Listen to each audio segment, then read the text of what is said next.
Muy buenas noches, qué pena. Muy encantado de estar aquí en esta invitación de Domus Teatro, la casa de Manuel. Muy encantado de tener a la directora Livia Estela aquí presente. Yo soy profesor de literatura de la Unidad de Literatura de la Universidad del Valle. Allí he trabajado durante años la enseñanza de lectura del Quijote. Para pasar los días escribo poemas y cuentos. Y creo que por eso de ser profesor del Quijote, algunos alumnos me recuerdan, otros no, hay que decirlo que eso no es general, pero algunos recuerdan, y creo que por eso Joana y Domus Teatro me han invitado. Este ya empieza a ser el espacio para hablar de la película, Livia. ¿Nos puedes contar la experiencia de la producción, del rodaje? ¿Cómo fue toda esa experiencia desde la gestación misma hasta la gestión? Y el guión, yo me demoré un muy buen tiempo en escribir el guión, pero tan pronto fui a escribir el guión, yo le dije a Manolo que estaba escribiendo una película para hacer el Quijote de la Mancha y que él era el Quijote de la Mancha. Yo creo que Luis Estela es testigo de eso. Manolo me dijo que no, que él no era actor, que yo estaba loca, que yo le dije, pues bueno, ya veremos cuando yo consiga la plata para hacer esta película. Pero nosotros fuimos amigos durante mucho tiempo y cada vez que yo veía a Manolo, yo le decía, algún día yo voy a conseguir la plata para hacer esa película y usted va a ser Don Quijote, y Manolo siempre decía que no, que no, que no, que yo tenía que buscar un actor, que él no era actor. Y finalmente, pues, las cosas se dieron y se dieron en un justo momento en que, digamos, en que Manolo estaba enfermo y pues a Manolo en un principio le parecía que no, porque su enfermedad y tales, pero pues a mí me parecía que esa fragilidad que yo quería en el Quijote, Manolo la tenía perfectamente bien, yo no tenía que actuarla. Sin embargo, para que Manolo se sintiera seguro, le pusimos una persona que trabajó con él, una profesora, una chica que estaba estudiando para hacer dirección teatral.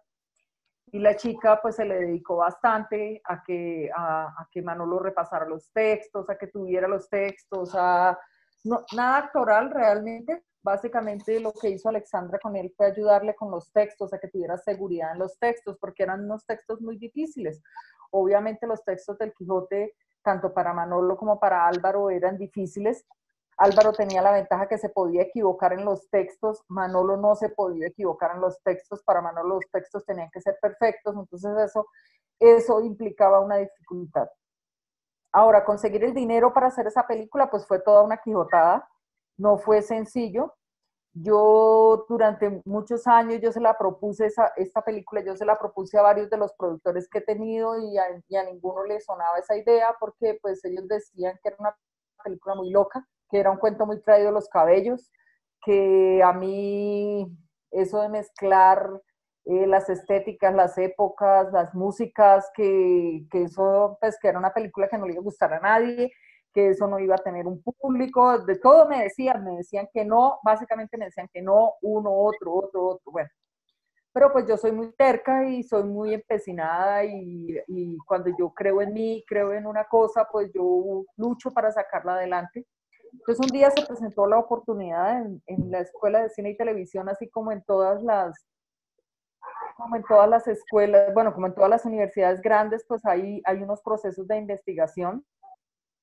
Y en esos procesos de investigación, la Escuela de Cine siempre hace investigación en cortometraje documental. Entonces, hay muy pocos directores de ficción en la planta profesoral y casi todos trabajamos el largometraje, casi ninguno trabaja el cortometraje. Entonces, el director de la escuela me dijo que por qué no me arriesgaba a proponer como un proyecto de investigación un largometraje. Y yo le dije pues que no, pues porque proyectos de investigación que entregaban 40 millones de pesos para una película que valía 1.000 millones de pesos, o sea, ¿eso en qué cabeza cabía?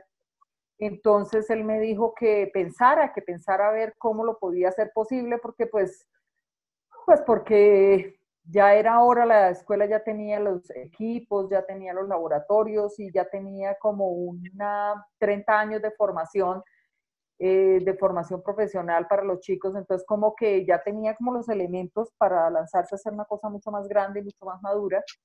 Y a mí se me ocurrió dividir la película en fases, en procesos. Entonces hice un proyecto de investigación para la pre, hice un proyecto de investigación para la producción, hice un proyecto de investigación para la postproducción. Obviamente pues no era sencillo. Todos esos proyectos de investigación requerían una cantidad de tramitología y de papeles y de escritos y en fin, pero pues yo estaba dispuesta a luchar por eso. Y al interior de la universidad, pues no me conformé con eso, porque si me hubiera conformado con eso, pues habríamos tenido que hacer la película con 120 millones de pesos y pues tampoco era posible. Entonces yo me puse y visité muchas instancias de la universidad para echarles el cuento, para decirles que yo tenía ese proyecto, que yo lo quería sacar adelante. Y poco a poco como que muchas dependencias de la universidad se fueron sumando, se fueron sumando, se fueron sumando hasta que conseguimos la plata por lo menos para arrancar. Sabíamos de entrada que no era posible rodarlo, este es un rodaje de 7 semanas. Nosotros desde un principio sabíamos que no era posible rodar las 7 semanas seguidas, por un lado porque los equipos de la escuela los usan en las vacaciones los estudiantes también para hacer sus proyectos de grado, y si yo me llevaba 7 semanas los equipos, pues dejaba a los que tenían que hacer su proyecto de grado de ese semestre, pues los dejaba varados, sin la mejor cámara que tenía la escuela. Entonces, lo que hicimos fue conseguir algo de dinero, una parte del dinero, y arrancar, dividir en 3 fases. La primera fase era todo lo que se rodaba dentro de la Universidad Nacional. La segunda fase era en Medellín. Y la tercera fase era todo lo que se rodaba por fuera de la Universidad Nacional. Ahí, digamos, ahí ya con más o menos el dinero de la primera fase conseguido, pues arrancamos. Y nos trajimos a Manolo de Cali.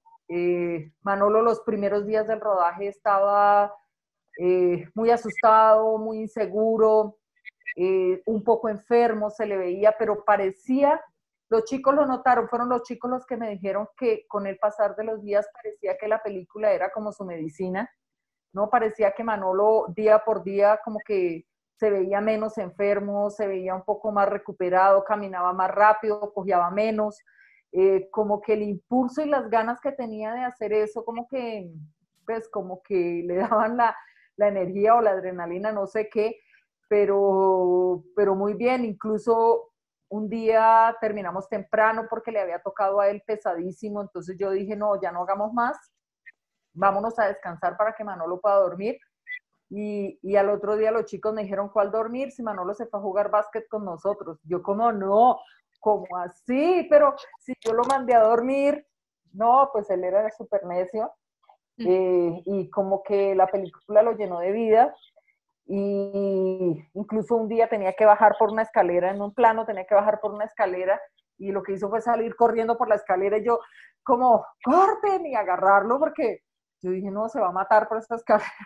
Y sí, pero no ahí, no en ese momento, pero digamos que fue una maravillosa experiencia, una gran experiencia, no solamente por compartir con él, porque pues, yo lo quiero mucho, no digo lo quería porque pues yo lo sigo queriendo, yo lo quiero mucho y quiero como que la película tenga también muchísimo alcance pues, para que más gente lo vea, para que lo vean a él, para que lo que él era, su imagen, su trabajo, pues él pueda ser mucho más conocido y reconocido en todos los ámbitos. Bueno, yo creo que los que conocieron a Manolo saben que Manolo muy poco hablaba de él, ¿no? No era de ponerse a contar sus historias ni nada de eso. Nosotros éramos amigos, pero él hablaba de otras cosas, él hablaba de literatura, hablaba de política, hablaba de teatro, de estética, ¿no? Él no, como que sentarse a echarle a uno el cuento de su pasado, no, esto de la Nacional me estoy enterando por lo que tú me cuentas, porque no, yo sabía que él había hecho teatro con Carlos Duplat, porque pues Fernando, mi ex marido, era muy amigo de Manolo, y pues todas esas historias pues me las han contado, pero no, yo jamás, Manolo jamás. Y ahora, Que si surgió el director de teatro a lo largo de los días del rodaje, nunca. Manolo, y eso eso me parece muy bien, habla muy bien de él. En todo momento respetó mi rol de directora, nunca se metió con mi trabajo, más bien estaba como muy pendiente de qué era lo que yo quería, de cómo era que yo quería que salieran las cosas, y eso uno como director siempre lo agradece cuando uno trabaja con actores que han sido directores de teatro, que han sido directores de escena en cualquier área. Déjelo, que ahorita yo me pongo para acá. Una de las cosas que más agradece uno es que le dejen hacer su trabajo, ¿no?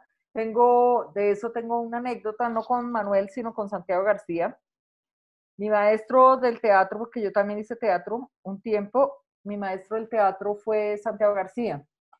Y cuando yo hice la historia del baúl rosado, yo tenía una escena con Santiago García y yo estaba muy nerviosa porque pues toda la vida él había sido mi maestro y es el maestro, pues era el maestro de todos los que hacemos teatro o hicimos teatro en este país. Y yo me le acerqué al maestro y le dije, estoy muy nerviosa porque me toca dirigirlo a usted. Y entonces me dijo, deje de ser tan pendeja y dígame qué es lo que tengo que hacer. Y un poco esa era la actitud de Manolo también, ¿no? Muy respetuoso con mi trabajo. Incluso yo fui una vez a Cali, me llevó Manolo a mostrar la historia del baúl rosado en el Instituto Municipal de Cultura. Y esa vez, pues Manolo, digamos, me hizo un muy bonito análisis de mi película, La historia del baúl rosado. Y siempre, digamos que siempre me vio como directora, nunca me vio como menos que eso. Entonces, pues en ese sentido, muy bien, porque esos son los actores con los que uno más gusta trabajar, con los actores que respetan su papel y su lugar, ¿no? Bueno, pues súper. A mí me parece que todos estos aportes nos dan una perspectiva mucho más amplia de lo que uno ve, ¿no? No todo el tiempo se tiene la oportunidad de hablar con el director del film y que le expanda a uno así ese universo creativo que lo llevó que lo impulsó a esa construcción artística. Bueno, pues Livia, una preguntita también que yo quiero hacerte a ti y luego pues yo creo que nos la puede complementar, ampliar, profesor Álvaro, es sobre la selección de textos del Quijote. Sí, me gustaría de pronto que conversáramos un poco sobre eso, porque pues es una novela magnánima, es una monstruosidad de novela y yo realmente cuando veo la novela y cuando veo la película, yo, hombre, o sea, realmente es un trabajo ahí muy serio. Entonces, como dos cositas, bueno, que nos cuentes toda esa experiencia y también que nos cuentes un poco cómo fue esa aceptación de Manuel y cómo fue ese diálogo con la selección de textos entre tú y Manuel. Y luego, por supuesto, que ahí sí también hay mucho, digamos, que nos puede comentar también el profesor Álvaro al respecto. Bueno, con respecto a la selección de textos, como yo te decía hace un rato, yo primero tuve la intuición de qué era la película, ¿no? De cuál era la historia que yo quería contar. Por muchos años yo tuve eso en mi cabeza, yo quiero hacer un Quijote de la Mancha, pero yo lo quiero hacer así. Pero yo no hago películas en las que me quede en el nivel de la anécdota. Es decir, para mí no era suficiente con tener la claridad de que yo quería hacer una película sobre el Quijote. Yo tenía que encontrar de qué era de lo que yo quería hablar con esta película. Y no es la única, con todas me pasa, que hasta que no sé qué es lo que hay de fondo, no puedo arrancar a escribir. Entonces, por casualidad, un día se me atravesó en la vida un libro que se llama No nacimos pa' semilla, de Alonso Salazar. Y en ese libro se cuenta una historia, Alonso Salazar cuenta una historia, cuenta la historia del muchacho que puso la bomba de Avianca, de ese muchacho que puso la bomba de Avianca. No da mayores pistas con respecto a su vida, ni quién era su familia, ni ni por qué el chico aceptó subirse a ese avión, pero sí cuenta lo siguiente, cuenta que el cartel de Medellín reclutaba muchachos que estaban buscando trabajo, que necesitaban dinero. Entre más jóvenes, mejor, entre más sardinitos, mejor, y les llamaban los suizos. Los suizos hacían encargos para el cartel de Medellín y les llamaban suizos porque no tenían ni idea cuál era el encargo. Los entrenaban de esa manera, poniendo cajas. Todos los suizos ponían bombas. En la mayoría de esas bombas que ponían los suizos terminaban muertos. Pero los entrenaban poniendo cajas en diversos lugares de Medellín, en el edificio Coltejer, en Medellín había, hoy en día aún existe, pero ya no es un cerro pelado, una cosa que se llama el Cerro del Chocho. Los mandaban a poner los paquetes en el Cerro del Chocho. El Escobero fue el que yo elegí, pero es que el Cerro del Chocho ya está totalmente, es una invasión, ya no es un cerro pelado, el que todavía está conservado es el Escobero, pero originalmente la historia era ahí, y los llevaban, las cajas no tenían nada, eran cajas vacías, con un objeto adentro, para verificar que los suizos no abrían las cajas, y eso yo lo pongo en la película. Entonces yo dije, bueno, ¿de qué es de lo que voy a hablar con esta película? Yo voy a hablar de la realidad colombiana y de las víctimas silenciosas de nuestra violencia. Porque me encantaba la idea de relacionar. Hay un personaje en la película que es muy importante, casi nadie lo nota, que es la señora que vende los jugos. La señora que vende los jugos es la hermana quinceañera del que puso la bomba. Entonces, esa idea de que mi vida y la de otro esté completamente relacionada a través de hechos traumáticos y ni él ni yo sepamos que nos ligan esos hechos traumáticos, a mí esa idea, esa yo la vi por primera vez en Amores Perros y fue una idea que me encantó. Entonces yo dije, voy a hablar de las víctimas silenciosas de nuestro conflicto colombiano a través de este muchacho, de un suizo que pone la bomba y precisamente esa bomba en donde esta señora, y eso es lo que constituye el pasado del maestro. Cuando yo supe eso, cuando yo supe que yo quería hablar de eso, yo ya tenía más o menos idea de qué quería, de cuál era la película que yo quería contar. Ahora, yo tenía los personajes, ya tenía la historia que quería contar y tenía los personajes, Don Quijote y Sancho Panza, que yo los iba a traer a Bogotá y que los iba a poner a andar por Bogotá. Eso yo ya lo tenía. Pero entonces necesitaba los pasajes de la obra de Cervantes. Yo había leído, cuando estaba en el colegio, había leído el primero, de los dos libros, yo había leído el primero. Entonces, a raíz de este trabajo, un poco en la clase del profesor Aguirre, leímos una parte del segundo, pero no completo. A raíz de este trabajo me puse en la tarea de leer el segundo libro. El primero yo ya lo había leído, para buscar cuáles eran los pasajes que a mí me servían para contar la historia que yo quería contar. Yo en una primera versión del guión, no una primera, sino una versión del guión, yo había elegido, ya no me acuerdo cuántos pasajes, me parece que son 8 pasajes a lo largo de toda la película, pero yo había elegido esos 8 y yo le di el guión a Manuel. Y Manuel miró el guión y 2 de esos pasajes, que ya no me acuerdo cuáles eran, sé que los galeotes no, sé que los yangüeses no, pero había 2 pasajes que Manuel me dijo, no, me parece que esos pasajes no van bien con la historia, ¿por qué no le mete más bien estos otros pasajes del Quijote? Y él fue el que me dijo, me parece que uno de los que él me recomendó es cuando llevan a Don Quijote hacia la ambulancia, que creo que es la aventura de los leones. Y otro pasaje también me dijo Manuel que mejor lo cambiara porque iba mejor esos otros, y yo seguí su consejo y finalmente pues los que quedaron fue un poco una cosa hablada o concertada entre los dos. Bueno, yo quería responder que yo no he visto El Quijote de Orson Welles, así que si hay coincidencias, si hay cosas iguales o parecidas, pura coincidencia. Ahora, quería hablar de lo de las máscaras. En principio la película no contemplaba el hecho de que ellos se pusieran máscaras, ¿no?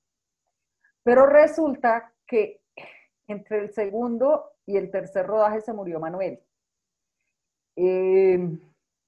Y había 10 escenas que Manuel hacía por fuera de la universidad que no las teníamos. Fue un momento muy duro, muy duro. Yo creo que para ustedes también, como para mí y para todos nosotros, fue un momento durísimo, pero también pensando en la película, pues nosotros creímos que todo se había derrumbado, que no había nada que hacer. Finalmente fue como las ganas y la energía de los muchachos las que me sacaron del hoyo y me hicieron pensar soluciones a ese problema de que Manuel no estaba para esas 10 escenas. Entonces, ¿qué hicimos? Dijimos, miremoslas en el guión una por una. Había 2 escenas que ya ni siquiera las recuerdo, que las sacamos del plano del guión. Dijimos, bueno, esto no es necesario, fuera, esto sale. Había 2 escenas que había 2 escenas que se podían hacer en cámara subjetiva, que son la de la presentación de Dulcinea y la de los galeotes. Esas se podían hacer en cámara subjetiva. Como ya habíamos hecho con Manuel el salón de clase, las voces de Manuel las teníamos grabadas en el salón de clase y las podíamos ajustar para que pareciera que estaban en el campo, pero igual era su imaginación, así que si sonaban en el salón de clase no importaba mucho porque como hacían parte de la imaginación, pues estaba bien. Había 2 escenas que se podían hacer de espalda, que son la del Transmilenio, que es la lucha de Don Quijote con los molinos de viento, que son los Transmilenios, así como dijo el profesor, y una en donde van adentro del Transmilenio, esa se podía hacer de espalda. Si ustedes recuerdan, se ven los 2 personajes de espalda y cuando vamos al frente no se ve Don Quijote, solo se ve Sancho. Esa se podía hacer de espalda. Y había 2 escenas que se podían hacer de lejos. Una es ellos pasando por el cementerio central. Ahí no es Manuel, ahí es Iván Álvarez. Y otra escena de lejos que no me acuerdo cuál es, pero 2 se podían hacer de lejos. Entonces esas se hicieron de lejos. Pero nos quedaban las 2 escenas en donde sí actuaba, lo necesitábamos actuando. Incluso Luz Estela nos consiguió un ingeniero que no es norteamericano, pero trabaja en Estados Unidos. Yo hablé con él y él me ofreció reconstruir todo el texto de Manuel frase por frase. A partir de las frases que ya teníamos con él, tomar las sílabas y reconstruir todos los textos a partir de las sílabas. Pero eso tenía un costo y nosotros no teníamos cómo pagar eso. Entonces, esa no se podía hacer. En principio pensamos poner a Iván Álvarez, que se le parecía bastante su cara, y que no importara que si el espectador lo notaba, pero yo dije, no, eso sí nos rompe la convención. Entonces, pensando, se me ocurrió esta solución. Como él asume una máscara que no es, digamos, no es él, sino ya no soy el profesor Alonso Quijano o Albino Mallorca, sino ya soy Don Quijote de la Mancha, en la vida real, no en el salón de clases, sino en la vida real. Entonces voy a asumir eso con una máscara, literalmente con una máscara. Y por eso esas 2 escenas, hay 3 escenas en donde aparece Iván Álvarez con la máscara, que todo el mundo, hay mucha gente que ni siquiera se da cuenta que no es Manolito, hay gente que me dice que no vio a Iván Álvarez por ninguna parte, pero esas donde está la máscara, pues no es Manolito, es Iván Álvarez. Y cuando Don Quijote, loco o escenificando a Don Quijote, creyendo que él es Don Quijote, tiene la máscara. Cuando lo está escenificando, digamos, en el salón de clase, pues es todavía el proceso de enloquecerse, pues todavía está con su propio rostro. Y cuando sale a la calle y lo hace por fuera, digamos, cuando ya verdaderamente... Ah, no, es al revés, perdón. La máscara es cuando lo está haciendo teatralmente, sin la máscara es cuando es él mismo, es al revés. Es al revés. Y entonces por eso cuando a Santos le dicen que el maestro se escapó, él está en la casa del maestro y ha descubierto toda la historia, por eso él se lleva la máscara, como para decirle vuélvalo a asumir como un personaje. La máscara representa ese volverlo a asumir como si fuera un personaje y no de la vida real. Así es. Vamos, ese fue el código que me inventé para la máscara. La máscara es cuando él lo asume como un personaje teatral y su propia cara es cuando él se cree Don Quijote de la Mancha verdaderamente. Ese es digamos, el intrínculis de la máscara. Digamos, no hay, casi nadie ha hablado de eso, casi nadie ha preguntado con respecto a eso, supongo que es que va bien.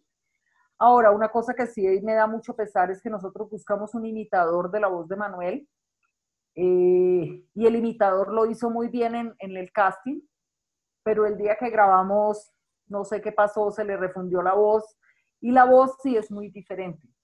Me quedé un poco con el pesar de, igual hubiera dejado la voz de Iván Álvarez, que no se le parece en nada, pero pues si esta tampoco se le parece, pues daba lo mismo tener que doblar todo eso a no tener que doblarlo, pues hacía una diferencia. El doblaje no se nota, pero pues me hubiera ahorrado el doblaje, porque igual este imitador lo hizo muy mal, no se le parecía a la voz de Manolo. En el casting lo hizo muy bien, porque probamos varios imitadores y era el que mejor lo hacía, lograba llegar a la voz de Manolo bastante cerca, pero pues en la grabación, el día que hicimos la grabación no lo logró, se le refundió, no sé por qué, se le fue, y bueno, y ya. Un poco esa es. Ahora, yo no relacioné los molinos de viento con el aire del Transmilenio, digamos así, sino con su grandeza, ¿no? Como Don Quijote se enfrenta a esos gigantes que son los molinos de viento, yo necesitaba algo en la ciudad, algún elemento de la ciudad que se moviera para que se enfrentara con él. Como los edificios no se mueven, como no hay nada que pudiera moverse, ¿no? Los molinos de viento se mueven porque mueven las aspas, ¿no? Pero pues esta es una ciudad donde no hay molinos, ni hay aspas, ni nada de eso. Necesitaba un elemento de la ciudad que me diera la grandeza, que fuera muy grande y que se moviera. Entonces ahí fue donde se me ocurrió que podía ser el Transmilenio. Hay gente en los comentarios de YouTube de la película que dicen que es una metáfora del demonio que es el Transmilenio, el sistema de transporte bogotano, que es un demonio y que yo haya considerado que Don Quijote lucha contra los molinos de viento es una protesta democrática. No, nada de eso. Yo necesitaba un elemento grande, mucho más grande que él y que tuviera movimiento. Por eso elegí los Transmilenios. Pero obviamente pues que la obra de arte, si tú hablas con cualquiera, digamos con cualquier autor, muchas de las lecturas que se consiguen son superiores al hecho mismo, porque pues por eso es la obra de arte. La obra de arte logra que la lectura del espectador sobrepase el presupuesto del autor, y eso es lo que es rico, ¿no? Eso es lo que es rico, que el espectador la pueda apropiar y le pueda encontrar sus propios sentidos. Yo hablaba casi, yo le decía cómo se siente, cómo va el personaje, pero Manuel no hablaba de sí mismo, no hablaba de sus cosas. Entonces a mí me encantaría también escuchar a la gente que estaba cerca de él. Pues ya que lo dices, yo quiero decirte que has logrado con esta película producir un efecto múltiple en los espectadores que conocemos de tu obra, pero también que conocemos a Manuel, que conocemos el Quijote, que conocemos de la realidad colombiana. Todo ello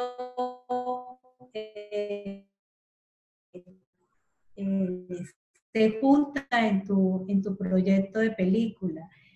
Y es lo que finalmente le da profundidad, porque como tú lo has dicho, es una película hecha a partir de varias capas, pero creo que hay muchas capas todavía de las que todavía no eres consciente que produjiste, porque eso es el arte, ¿no? El arte se produce también a partir de un montón de circunstancias de azar, de intuiciones, de coincidencias, de asociaciones, y Y yo tengo que decirte, Livia, que tú con esta película has logrado condensar en una metáfora quién era Manuel y redondear su vida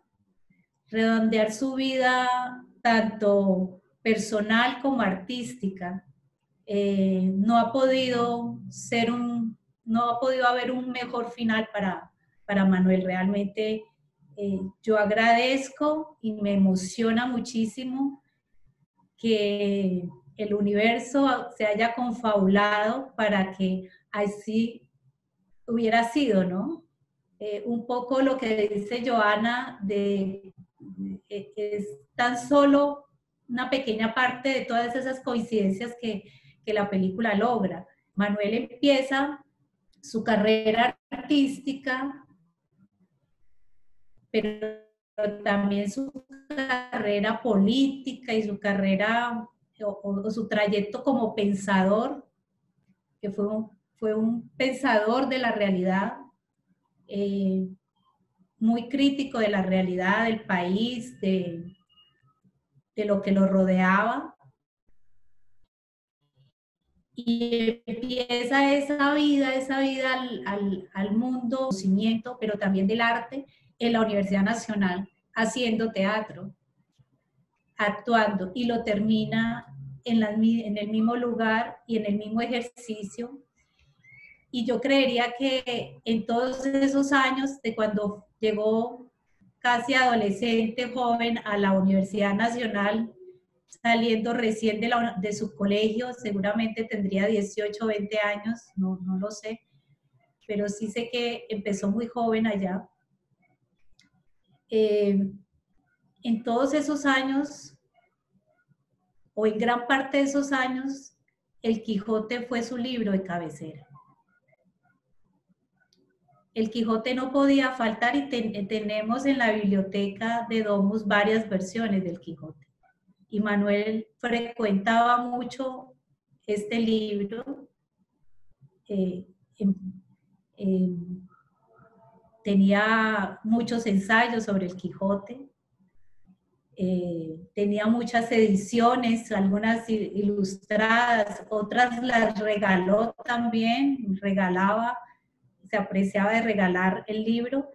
Entonces es también una coincidencia muy grande que tú lo hayas llamado a hacer el Quijote, cuando muchos que lo conocimos, con lo que compartimos con él, pues no nos queda la menor duda de que sí era un Quijote contemporáneo. Manuel se negó a vivir de una manera convencional, se negó a vivir y a aceptar la realidad tal cual le rodeaba, y se refugió en la literatura y se refugió en el teatro, y se inventó un castillo que se llama Domus Teatro, que es la sala que todavía permanece y que nos deja como un lugar para seguir soñando y para seguir pensando otra realidad paralela. Se inventó esa realidad para poder hacer vivible y poder soportar y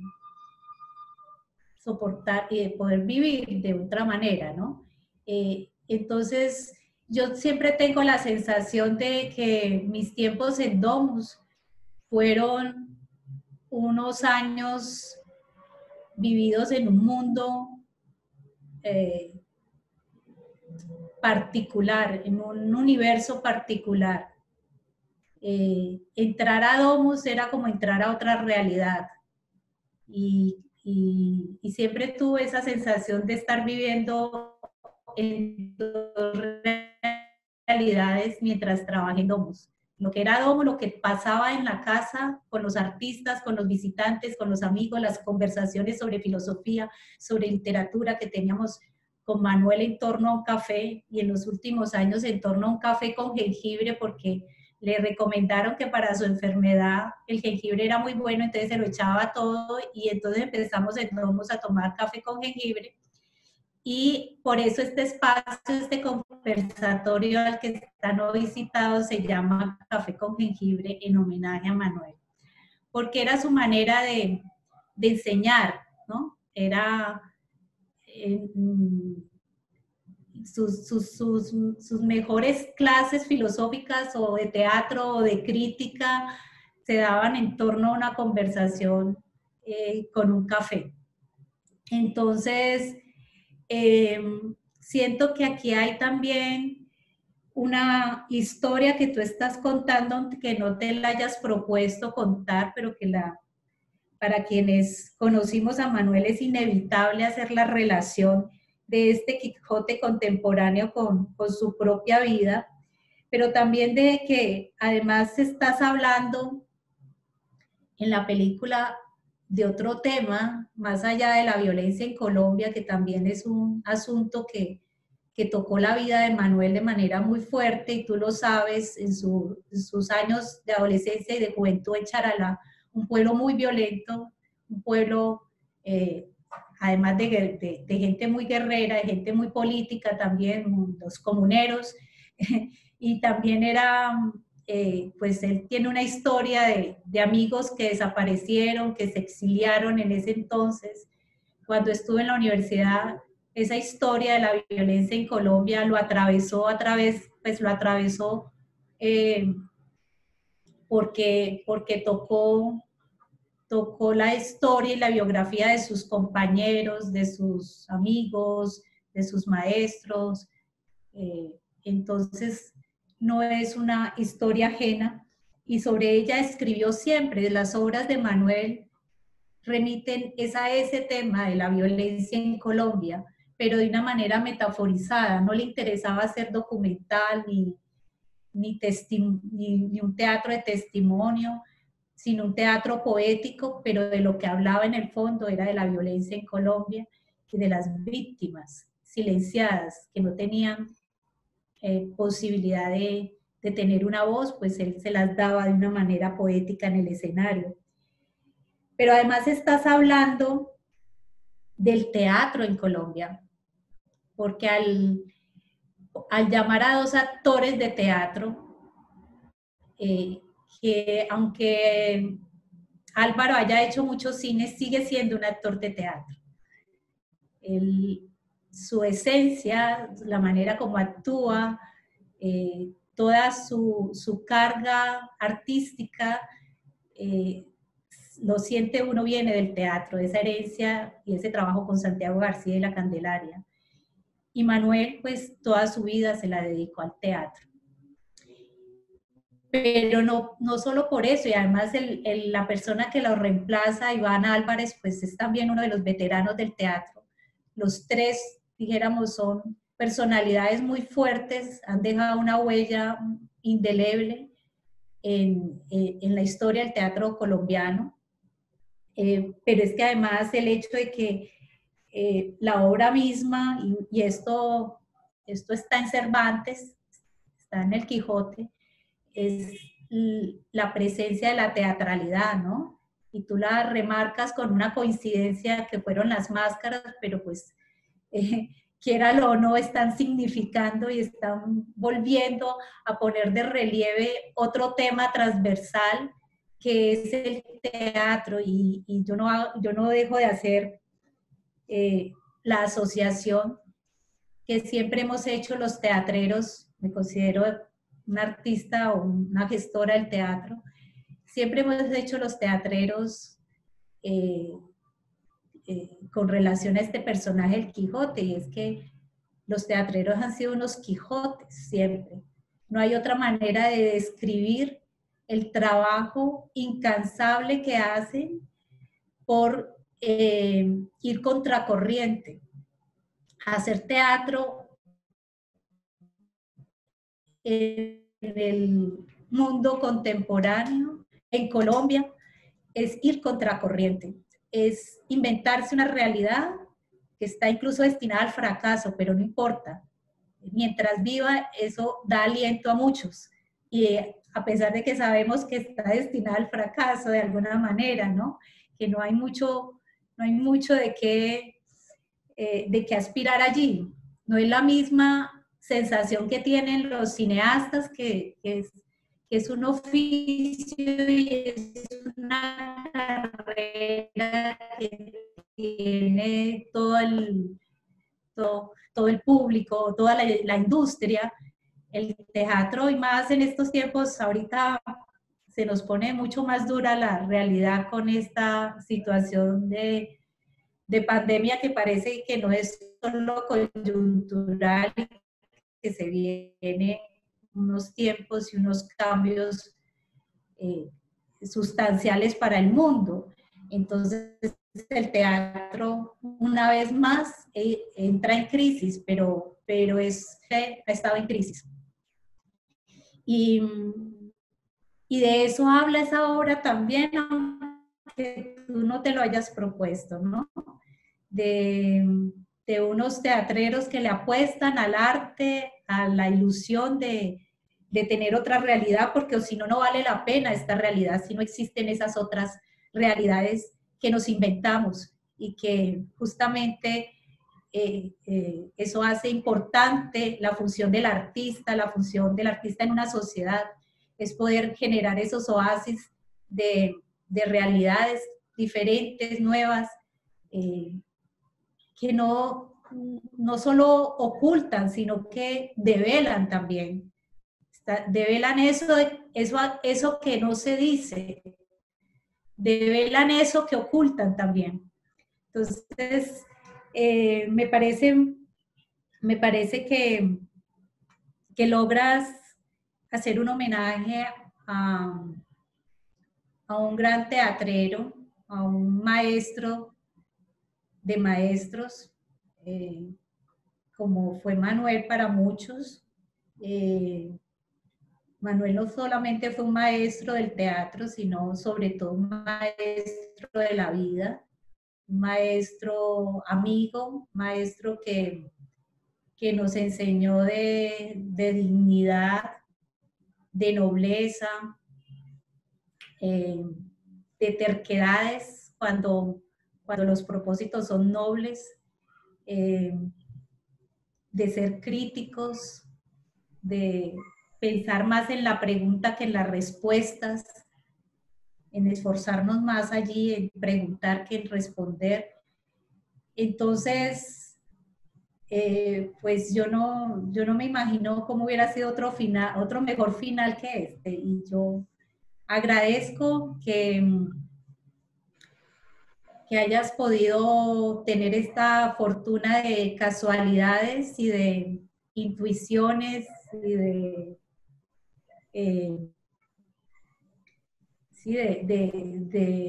mensajes que te llegaron de alguna parte para poder conjurar todo esto, y que finalmente habla de la complejidad del arte, ¿no? Y de los vasos comunicantes que siempre están ahí, de las capas, de las otras realidades. Pues justamente el Quijote habla de la importancia de la representación y de lo que para los personajes es vital vivir en esa otra realidad y en ese otro yo. Pues eso también le pasa a los artistas, y mucho más a los artistas de teatro, esa necesidad de construir ese mundo paralelo que nos retroalimenta y que nos hace posible y llevadera la vida, ¿no? Pero además nos agudiza el sentido para comprender la realidad. Porque una de las cosas que quisiera decir es que no se trata de evasión de la realidad, ni se trata de una locura como desquiciada o de perder el sentido. Es todo lo contrario, es una realidad superpuesta o una invención, una ficción que se vuelve para hablar de esa realidad, que es metáfora diciente y de un sentido más profundo, que lee esa realidad de la que pretende negar. Entonces, bueno, es un poco lo que creo, la sensación que me dejó la película, y que por supuesto no puedo ser objetiva, se me atraviesa todo el personaje real de Manuel Sierra, combinado con el de Albino, con el del Quijote. Entonces, allí hay necesariamente una lectura de esta superposición de planos y de personajes que me resulta muy interesante y muy diciente de estos múltiples escenarios del teatro, de la vida de una persona como un maestro que conocimos, pero también de la literatura, pero también de Colombia, el momento histórico que estamos viviendo, del arte mismo en Colombia, del oficio del arte. Muchas gracias por eso. Hicimos un cálculo con un experto.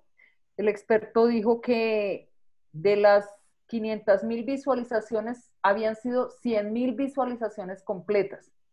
¡Qué maravilla! 100.000 visualizaciones completas, teniendo en cuenta que frente a una pantalla muchas veces no hay una persona, sino 2, 3, 4, 5, una familia, ¿no? Porque ahora se volvió muy común el Smart TV y toda la familia ver en familia las películas. Pero él me dijo que el cálculo que se hace es 2.5. Es decir, que eso equivaldría a 250.000 espectadores. Entonces, yo con el Baúl Rosado había hecho 24.000 y con ella había hecho 6.000. Por primera vez en la vida tengo la certeza de que 250.000 personas como mínimo vieron mi trabajo. Eso es, o sea, yo misma estaba sorprendida. Nunca había salido tanto, es decir, salí en las emisoras de Caracol, en RCN, en El Tiempo, en El Espectador, en las redes sociales, en la radio, eran todos los días 1, 2, 3, 4, 5, y yo no lo podía creer, o sea, yo decía, wow, ¿qué es esto? Me volví famosa. Mamá, estoy triunfando por fin.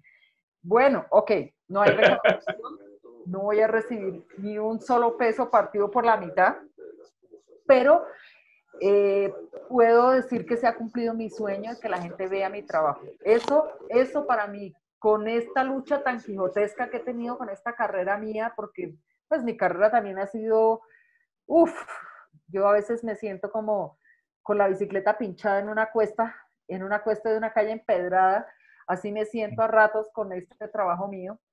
Entonces como que una diferencia enorme entre el trabajo que he hecho y el trabajo previo del trabajo que he hecho ahora. Pero digamos a lo que yo quería ir es que más que hacer una adaptación del Quijote o buscar unos referentes, mi interés iba un poco por eso que hay de idealista en los seres humanos, ¿no? Eso que hay de soñadores en los seres humanos. ¿Qué es lo que más me atrae a mí del Quijote? Yo sé que el texto es increíble, que es divertidísimo, ¿no? Porque también tiene unos apartes que son muy divertidos, y todo este cuento, ¿no? La ínsula y Sancho en ese cuento del gobernador de esa ínsula y los condes y los no sé qué, bueno, todo eso son unas locuras que son divertidísimas, pero lo que a mí más me llama la atención es como eso de creer que la fantasía es posible, porque yo también soy así, no solo Manuel era así, ¿no? Manuel era así, y la gente del teatro es así, yo de una u otra manera nunca he dejado de ser gente del teatro, ¿no? Yo hago cine, pero mucha gente dice que mi cine es muy teatral, y es cierto,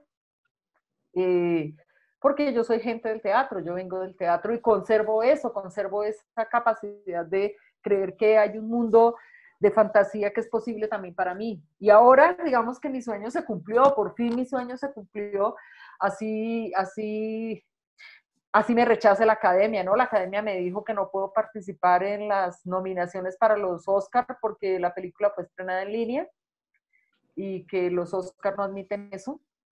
Y puede ser la película de este tipo de cine arte, puede ser la película más vista en toda la historia de este país, pero no tengo derecho a ningún festival la seleccionó porque como estamos en la pandemia, los festivales están a lo mínimo. Bueno, fue un buen momento y un mal momento para otras cosas, pero digamos que yo pienso que ya tendremos oportunidad de ir a Cali, de llevarla a Cali, no solo de ponerla en Domus, porque yo estuve hablando con una chica, la del Yerilé Polanco, que es de La Tertulia, para ponerla en La Tertulia, para, no sé si los cines, pues no sé, no creo que los cines me den ya chance, porque una vez que tú estrenas en línea, los cines ya te hacen el fo, te desprecian. Todo lo que es, toda la cadena de la industria, por haber estrenado así, pues lo único que tenemos es desprecio, pero bueno, tenemos el favor del público y eso para mí es enorme, enorme, enorme. Nunca tanta gente había visto mi trabajo, nunca. Y eso, y los comentarios del YouTube, el 90% de los comentarios son buenos. La crítica, nunca me he ido también con la crítica.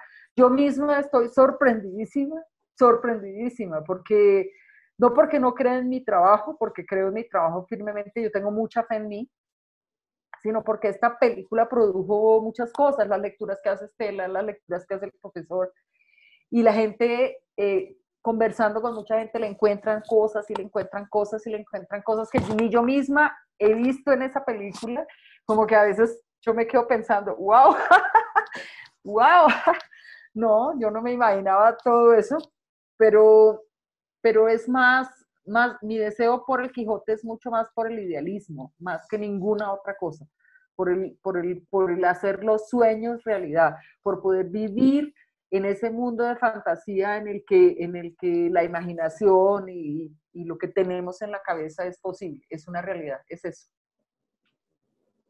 Que invitamos a todos los presentes a continuar, a dejarnos sus teléfonos, Cargado. sus correos, porque es un espacio donde discutimos sobre literatura, pero también a partir de la excusa de Manuel Sierra, de su legado, el legado que dejó en el equipo de Domus Teatro, de sus actrices, de su obra.